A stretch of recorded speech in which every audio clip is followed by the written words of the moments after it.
comforting feeling, just touched everybody. This was a miracle. Be grateful. This time on Unexplained Mysteries, the Angel Files. A 4-year-old boy falls out of a tree. He believes an angel saved his life. She had a long white nightgown on. A woman gets hit by a truck. Find out what she sees just before impact. I saw this beautiful person. You'll hear the uplifting story of a drug addict who claims an angel changed his life. It was like a being that was just outlined, glowing, that said to me, "You have been chosen." A policeman says goodbye to his dying mother, but he's convinced he was in the presence of others. Her bed was encircled by possibly 11, 12 different beings. A nurse watches a strange mist float above a dying man. And when the cloud went away, the patient died. That was the angel who came after him. Some doctors believe angels may visit the dying. It's time to go, and it's okay. A woman declared dead says she saw her grandmother's spirit. She says, Renell's grandma. A little girl, kidnapped and left to die in the desert, feels she was guided to safety by an angel. She had a glow around her. She was kind of up in the air. And her family believes the angel was the spirit of her younger sister. She said, I feel like Jessica was the one that was in the desert when I needed the help. Crazed gunmen terrorize a grade school, and students testify that angels saved them. Should have been 160 people dead. And we'll put all the facts together for you in the UnX Report, right here on Unexplained Mysteries.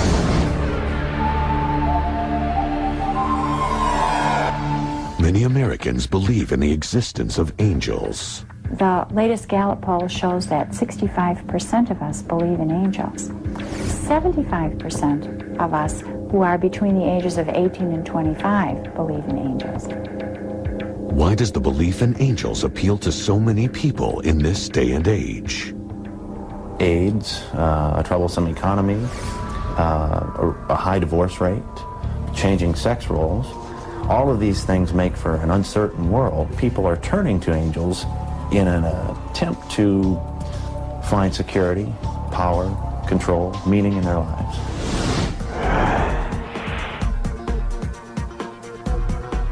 A 4-year-old boy claimed he had an angelic experience. One day, he was climbing a tall tree. Suddenly, he lost his grip. I didn't think I was falling as fast as I should be. And so I looked down for the ground, and I was trying to turn over, and I heard a voice, and she was saying, don't look down, and there was a girl. She had a long white nightgown on, and she had long flowing hair. And she said, don't look down, you'll get hurt. Look at me, you'll be okay. Wes doesn't remember the impact, and says that lying on the ground, he felt peaceful. I took him to the doctors, and the doctor pointed to him and said he fell the safest way possible. He impacted his shoulder and broke his collarbone. He said anything else would have done major damage. Years later, Wes revealed his angelic encounter. I could sense that there was something he wasn't telling me. There is a conspiracy of silence in this country as far as paranormal phenomena is concerned. People keep these stories close to the vest for fear of ridicule. Angels at the time were not part of our vocabulary, but this certainly meets my description of what an angel would be. Some experts feel an angel experience has a biological explanation. I think that it tends to be a physiologic event, sort of like a hallucination, but not as vague as a hallucination would be. But that doesn't explain all the reports of angelic encounters. Tens of millions of people are claiming to have had these experiences. Are they all deluded? If you have people who are pathologically hallucinating, you get individual, random, chaotically random stories. You don't have stories falling into a pattern. I don't know that I deserved some help, but for some reason I got some help from somebody.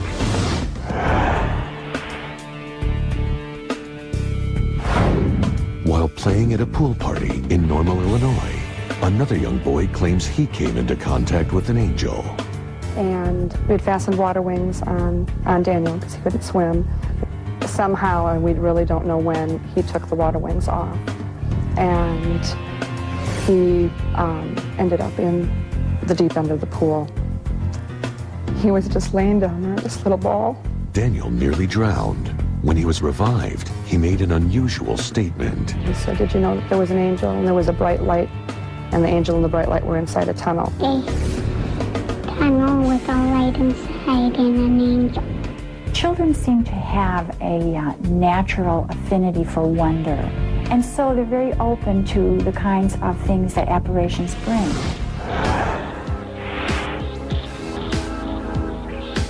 Children aren't the only ones who claim angelic episodes. The ice cream truck just came fast, and I saw him so close. It was so close that I could see his face. But then I said with all my heart, God, don't let me die.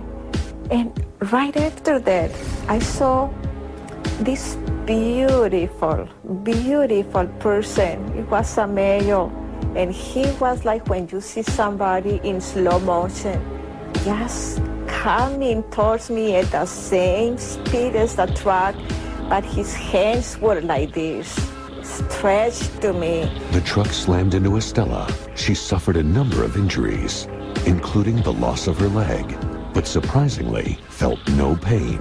I had no idea that I had lost my leg. I had broken ribs. I had a collapsed lung. I was conscious when I went to the hospital. I did not feel pain. I had peace with me. Experts believe angels appear to only certain people in need. My experience tells me that we have to get into enough pain in our lives before we're ready to move into healing and into transformation.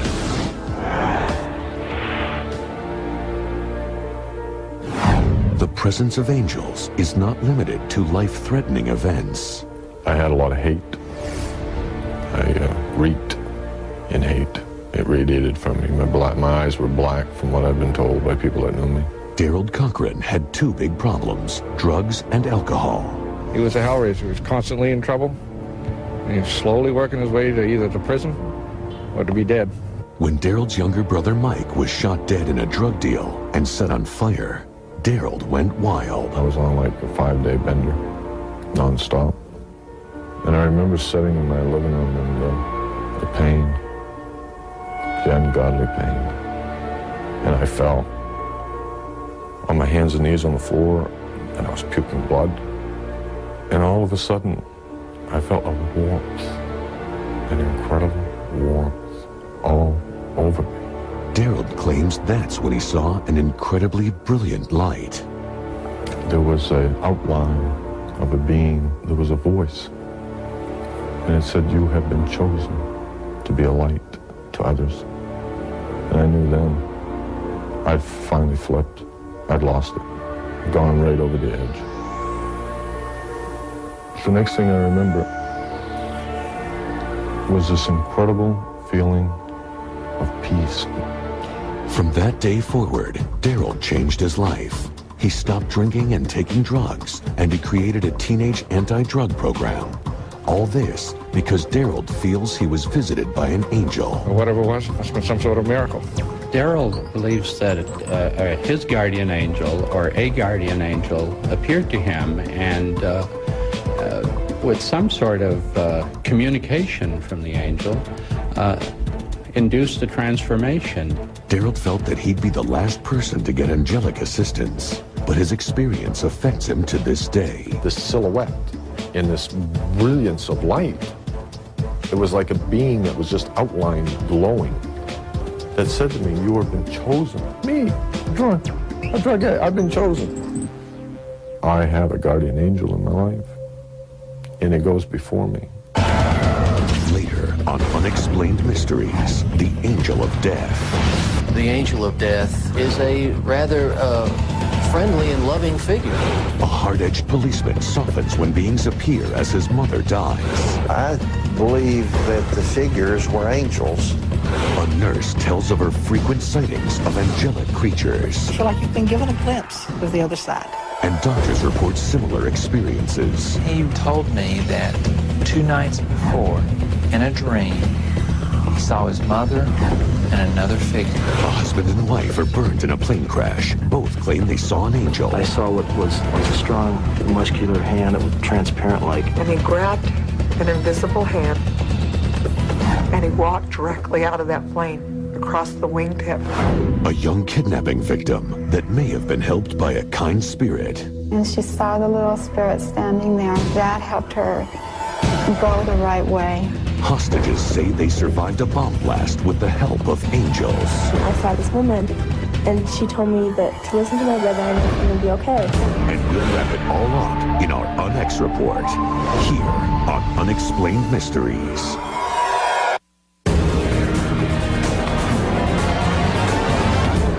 Unexplained Mysteries, The Angel Files.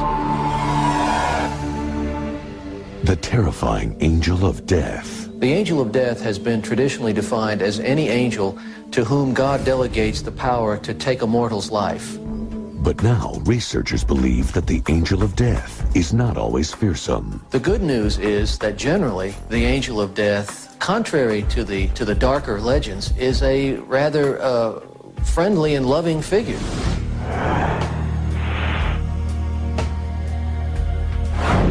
Experts report a growing number of incidents where luminous beings appear at the time of death to ease the passage to the other side. I witnessed death quite often, probably on the average of once a week. I've always been very skeptical of angels or any other claim of religious experience like that. Through my training as a police officer, I was trained to be skeptical of things. As Elman's mother lay dying, he did his best to make her comfortable. To know that it's okay to die. I know that you're ready to go. I told her that I loved her and that she should enjoy the trip. It was time for her to go and that it was okay for her to go. And I think she was at peace when we talked about that. He felt the atmosphere change as if a gentle calm had enveloped the room. All of a sudden, I was aware that her bed was encircled by possibly 11, 12 different beings completely encircling her bed. And these beings were dressed in a coarsely woven burlap-like cloak, and there was a very warm golden glow bathing the entire area. They were standing as a human being would stand. They were just very quiet and very still, and I could actually see through the being that was on my left. Then his mother died. I've heard that the soul departs from the body before the body actually dies, so this may very well have been what I saw.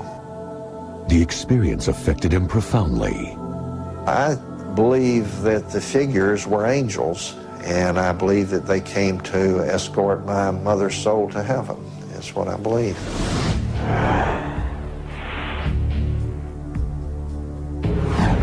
People who work in the medical profession have numerous accounts of angels. They claim angels don't always appear in human form. Sometimes they appear as animals or other entities. A nurse saw a cloud floating above a dying man. And when the cloud went away, the patient died. And it was just always been my belief that that was the angel who came after him. Researchers insist that the cloud was the spirit of the man as he passed away. You just feel awe when you see something like that because you feel like you've been given a glimpse, a little bit of a glimpse of the other side. Many of Linda's patients have told her of angelic visions before they died. I've had them tell me that the angel came and took me and showed me heaven. This is very common. In fact, it's more common for it to happen than for it not to happen. Other medical professionals are certain they've witnessed some kind of angelic event. I have seen patients reach moments of peace, not resignation with their death, but just acceptance about it and readiness to go on to the next phase. There's no medicine that's made them feel like that. It's a spiritual something that's gone on inside of them. After observing so many of these encounters, Dr. Alexander is a firm believer. Every angel story I hear makes me believe more in angels. I mean, I believe when these people say they see something, I believe them. I wouldn't mind seeing an angel myself.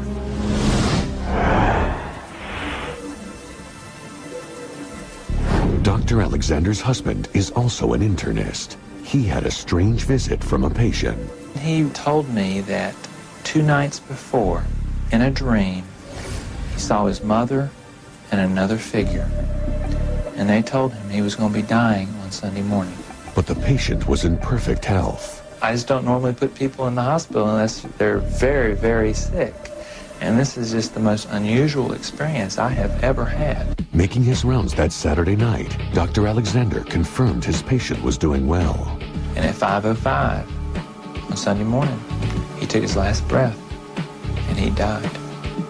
There was no explanation other than something supernatural having intervened.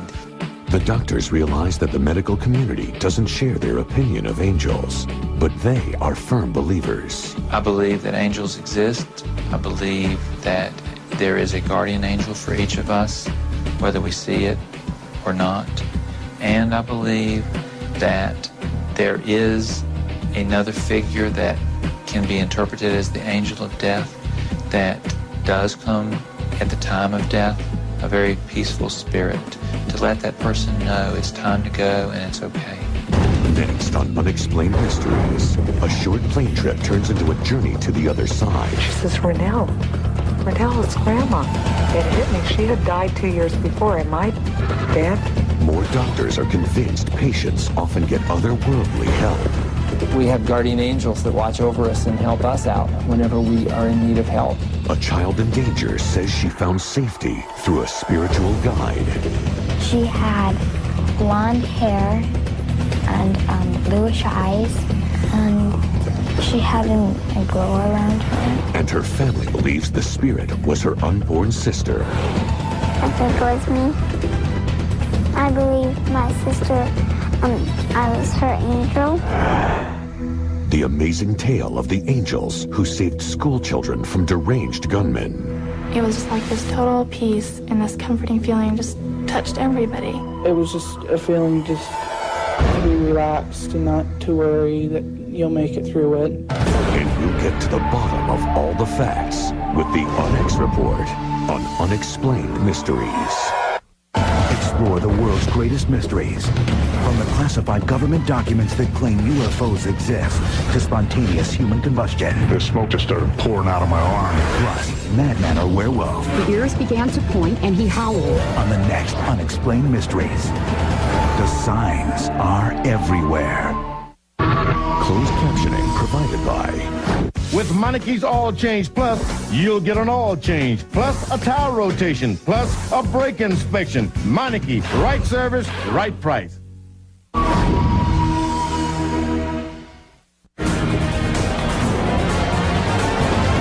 Unexplained Mysteries, The Angel Files.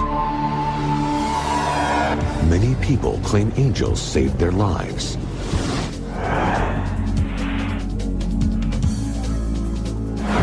A husband and wife were in a horrific plane crash. Both say they experienced visitations from angels. It was to be a short flight of 15 minutes. It became a nightmare. I had had a vision the night before. It was real clear. It was what was going to happen the very next day. And I woke up in a cold sweat, and I sat up, and Terry was sound asleep, and I started getting very panicky, and I woke him up, and I said, promise me no matter what happens tomorrow, we're not going to get back in that plane, right? When they checked out of the hotel, the front desk clerk also gave them a warning. She says, you're not going to fly today, are you? Well, yeah, we're just making a short flight. And she said, I really don't like the thought of you guys getting in that plane. Despite the clerk's apprehension, Renelle and Terry took off. Suddenly, the clear blue sky filled with clouds. And it was though someone had taken a white sheet and just wrapped it tightly around the cockpit. like fingers of clouds just came down in to almost zero visibility. And I said, Terry, the ground, it's coming up. The whole horizon was coming right up at us. And then all of a sudden the mountain was there, and that's when I just pulled back up and she started screaming, the ground, the ground. Quickly, Terry pulled up on the steering column, which caused us to belly flop against the mountain. As we did, parts of the plane started flying all over the place. The sparks were coming out on the wingtips. When I got sucked out onto the wingtip, I was completely engulfed in flames. My whole body was completely on fire. The burning plane skidded to a halt. Rennell was alive, but badly burned. Terry was more fortunate, with injuries only to his hands. And he had seen something during the crash. I saw what was like a strong, muscular hand that was translucent, whitish, goldish, transparent like, come like this, and I just felt peace and comfort from here that I wasn't going to get smashed. As I looked over at the flame, Terry stood up inside the flame, and he grabbed an invisible hand, and he walked directly out of that plane, across the wingtip. I looked up at him, amazed because he was unscathed. He says, where's the man that pulled me out, Rennell? Rennell and Terry now had to hike nearly 6 miles through snow to safety. The skin of my hands were causing me a lot of pain. At one point, I just couldn't take it anymore, and I just yanked both of them off, and I left them on the ground. Rennell had peeled the charred skin from her burnt hands. So we had to climb the barbed wire fences, basically burnt barehanded and ripped, which was very difficult to do. And was what was amazing to me is I felt led. I felt guided which way to go. They made it to a highway where a truck driver radioed paramedics. But in the ambulance, Rennell's body finally gave up. Her heart stopped. And all of a sudden, I just let go. And at that moment, I felt peace. And it was quiet. And then in a quick moment, I was standing up. And as I looked, I could see these nurses all crowded around this gurney. I saw a hand fall off the gurney, and it was black and charcoal, and I realized whose hand that was. Rennell saw her life pass before her eyes. And as I started to look around, I saw a woman coming from the distance moving toward me. She had white hair. She was wearing a white dress. And she called out my name. She says, Rennell.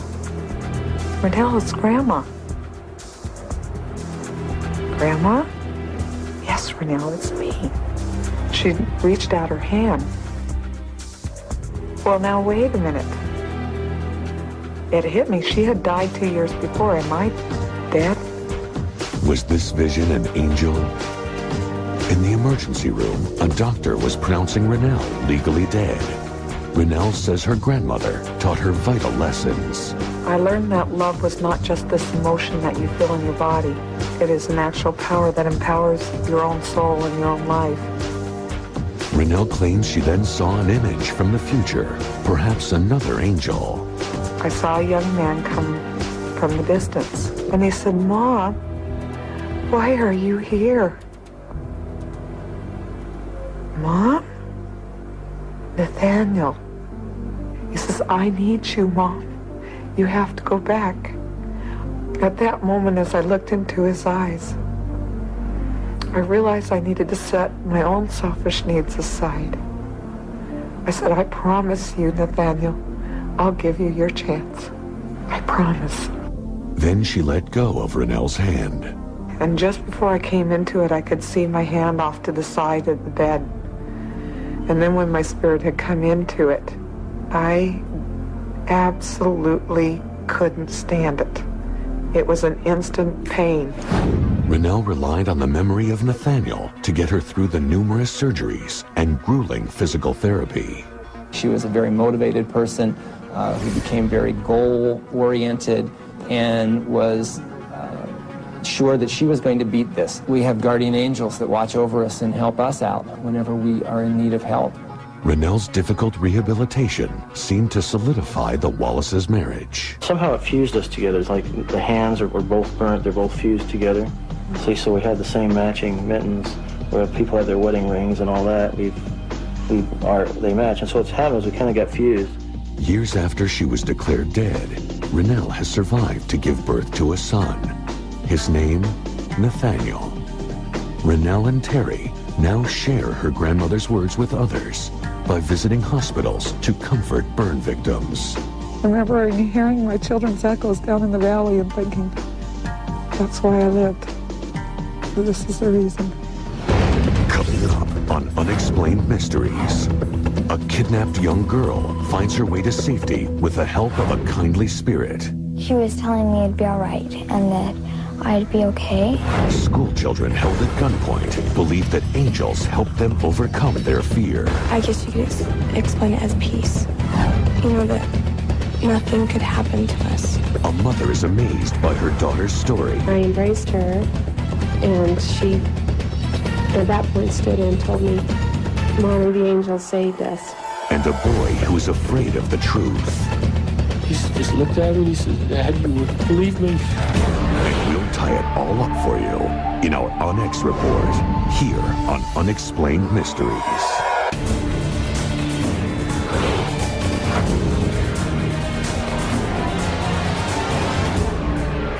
Unexplained Mysteries, The Angel Files.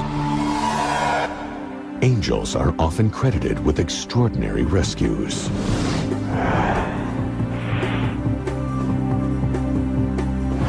A 3-year-old girl is kidnapped.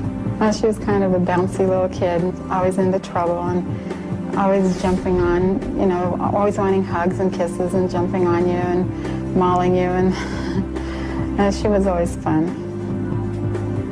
The day that she was kidnapped, everything changed. Everything was different. It was just unimaginable. Mesa, Arizona.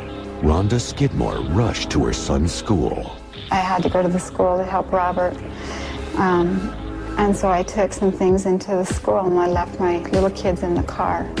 That's when a kidnapper made his move. When I came back, the little boy in the car that I'd been babysitting, he said a man took her out of the car. And I looked around and she was nowhere. Over the next 2 days, police searched for the girl and her abductor.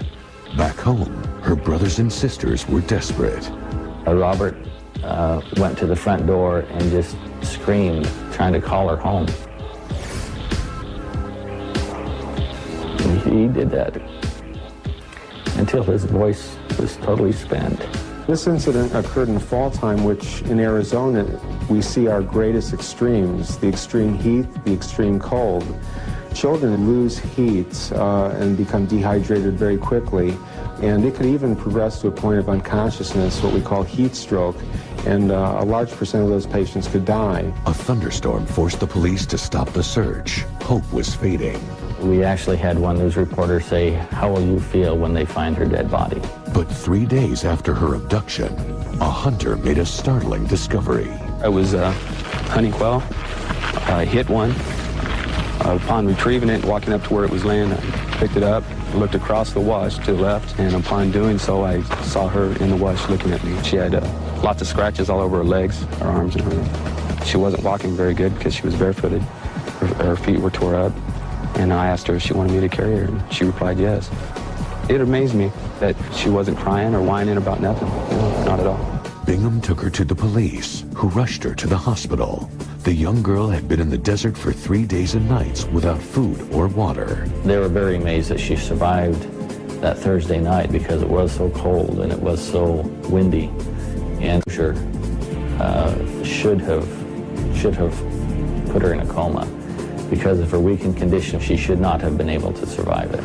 Doctors felt her survival was miraculous, but that might not have been the only miracle. She didn't really react to us. She recognized us and just kind of stared at us. And finally she said, "I saw Heather playing." Heather's her 2-year-old younger sister. And that's all that she said really so far. She said what? Anything about the man that...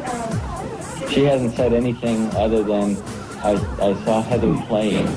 No, she didn't have that. We don't know. There was no way Heather could have been there. Gradually, the abducted girl began to talk of her time in the desert. She mentioned that she was really, really hungry, really, really thirsty, and her feet hurt because of all the cactus thorns.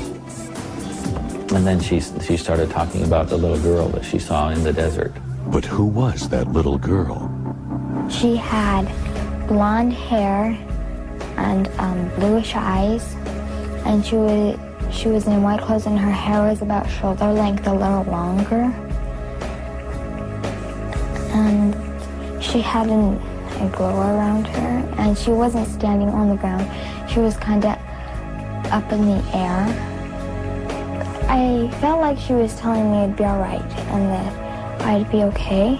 She believes the girl guided her to safety. She was walking and she saw the little spirit standing there, and it caused her to turn and walk a different direction. And when she walked the other direction, then that's when she found the hunter. And she felt like that helped her go the right way. A year later, the Skidmore family got a new member, a baby named Jessica. Eventually, her older sister made a remarkable connection.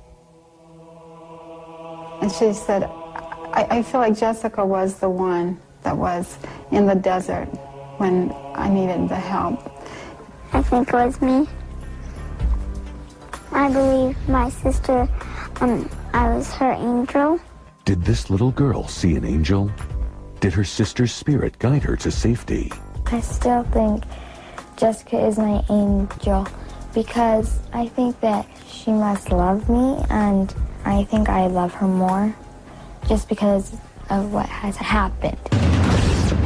Coming up on Unexplained Mysteries, students are taken hostage. Did angels come to the rescue? Yes, this was a miracle. Be grateful. There was an angel for everybody watching over that day. Video evidence might prove the presence of angels. I think there probably were angels in the room when the bomb went off. And we'll cap it off with our UNX report, right here on Unexplained Mysteries.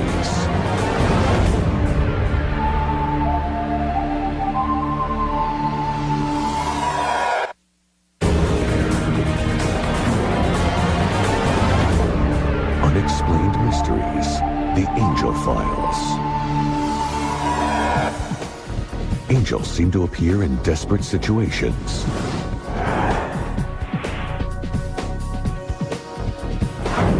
Children are taken hostage in a Wyoming school. David and Doris Young walked into Cokeville Elementary School with a deadly mission. I said to them, "Is there something I could do to help you, sir?" And he said, "Yes, ma'am, there certainly is. This is a revolution. Your school's being taken hostage. Consider yourself a hostage." If you'd looked in David Young's eyes, you knew it was no joke. They're heavily armed, and a bomb is wired to David Young's body. He said the bomb was capable of blowing up the entire building. He said it will level this whole building and everyone in it. The hardest part of the whole thing was that I started out in this thing alone, and I couldn't warn anyone. The Youngs took Christine to the first grade classroom at gunpoint. They forced the school's 153 students and teachers into the tiny room. He said, "This is a revolution. I'm holding you hostage." And one of the girls in my class just went hysterical. He demanded a ransom of $2 million for each hostage. With police and parents waiting helplessly outside the school, the tension inside the classroom increased. We had children sick to their stomach, crying, and asking their teachers, "Why can't we go home? I want to go home." Young put down tape in the shape of a square. He and Doris sat inside it. He said if anyone else stepped into the square, he would set off the bomb. Although he was acting more disturbed, the children became calmer.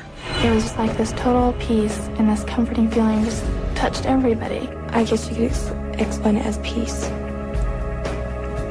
Always, that nothing could happen to us. It was just a feeling just to be relaxed and not to worry that you'll make it through it. Then the bomb went off. The room was almost instantaneous black, and we had teachers over there that were grabbing kids, trying to get them out through the classroom windows. This lady grabbed my hand and she pushed me out the window. And I don't know if I would have made it out because I was too afraid to move. That was the most frightening experience. Not knowing how many had left, if any, of my classmates. Somehow, the bombers were the only ones to die. And I heard Mr. Moore and a whole bunch of people start yelling, you know, we're all here, we all counted, we're all here. It was a great moment. We were very happy we were all alive. Then, the children started to tell strange accounts of how they survived. And I could see my youngest daughter, Katie, sitting on the ground, and she told me, Mommy, the angel saved us. I just kind of looked out and I saw this woman, and she told me that to listen to my brother and everything would be okay. And I looked up again and she wasn't there anymore. And then my brother came over and he told me to stay by the window and everything would be okay. And he walked back across the room, and that's when the bomb went off. Several weeks later, Katie was surprised when she opened her mother's old locket. Inside, a photograph of her grandmother. My mother had passed away when I was 15 and a half years old. And I had very few pictures of her. She looked at this woman in this locket and said, that's who she is. That's the woman that helped me. But Katie had never seen her grandmother. When I saw the photo, they told me that she died, and I came to the realization that she had been sent to help me and that she was my guardian angel. Other children started to come forward with similar accounts. I did not want my own son, flesh and blood, going around saying that he saw an angel. To get to the truth, Hartley applied police techniques to his son Nathan. He said that he was sitting there and all of a sudden these angels came down through the ceiling, and one of them came up to him and just basically said, Nathan, I'm your great-grandmother, and what David and Doris are doing is wrong. And he said the bomb's going to go off. Hartley showed his son a picture of his great-grandmother's. He says, that's her. He says, that's my guardian angel. He pointed to my Grandma Elliot. I says, Nathan, I says, why didn't you tell us this before? And he just looked at me and he says, Dad, you wouldn't believe me. Bomb experts said the explosion should have destroyed the entire classroom and everyone in it. Should have been 160 people dead. But someone or something saved the hostages' lives. A videotape made after the blast reveals a strange image burned into the wall. The children said it is the exact spot where one of the angels was standing. They're convinced they had help. That was a sign showing us, you know, that yes, this was a miracle. Be grateful. I think there probably were angels in the room when the bomb went off. And so, like, the image was just impacted on the wall. There's absolutely no way that we could have made it through that without some kind of help. Next on Unexplained Mysteries, we sum it all up in our UNX report. The angels that might have saved children in peril. The spirit that turned a drug addict's life around. The beings that a policeman claims he saw when his mother died. The plane crash victim who may have glimpsed the other side. And a little girl who could have been saved by an angel. This and more when Unexplained Mysteries returns.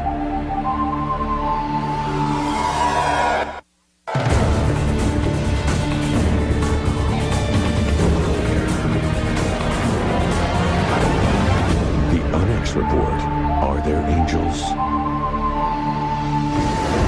People from all ages and backgrounds claim that angels have saved their lives. A child fell out of a tree. He says an angel helped him. She had a long white nightgown on, and she had long flowing hair. She said, don't look down, you'll get hurt. Look at me, you'll be okay. When another child nearly drowned, he saw an image inside a tunnel of bright light. He said, did you know that there was an angel? A woman was crushed by a runaway truck, but not before she saw a beautiful figure moving towards her. His hands were like this, stretched to me. When a drug addict hit rock bottom, He says he was visited by a benevolent creature who changed his life. There was an outline of a being. All of a sudden, there was a voice, and it said, "You have been chosen to be a light to others." A police officer claims he saw angels when his mother died. All of a sudden, I was aware that her bed was encircled by possibly 11, 12 different beings. A nurse maintains she saw a cloud hovering over a dying man. It's just always been my belief that that was the angel who came after him. Doctors familiar with death are convinced that angels exist. I mean, I believe when these people say they see something, I believe them. A Utah woman had a nightmarish premonition. I had had a vision the night before, and I said, "Terry, wake up. Promise me no matter what happens tomorrow, we're not going to get back in that plane, right?" After being declared dead, the woman had a vision. She had white hair. She was wearing a white dress. It hit me. She had died 2 years before. Am I dead? An innocent child was kidnapped. She insists that a beatific little girl saved her life. She had a glow around her, and she wasn't standing on the ground. She was kind of up in the air. When a pair of gunmen took a school hostage, several students reported that angels helped them survive a bomb blast. There's absolutely no way that we could have made it through that without some kind of help. But some scientists believe there is a human explanation for angelic visions. I think that it tends to be a physiologic event, sort of like a hallucination, but not as vague as a hallucination would be. Witnesses describe all sorts of encounters with angels, at terrible accidents, while working with the dying, and during near-death experiences. Could they all be wrong? Or do angels really exist? For now, those answers must remain an unexplained mystery. I believe that angels exist. I believe that there is a guardian angel for each of us, whether we see it or not.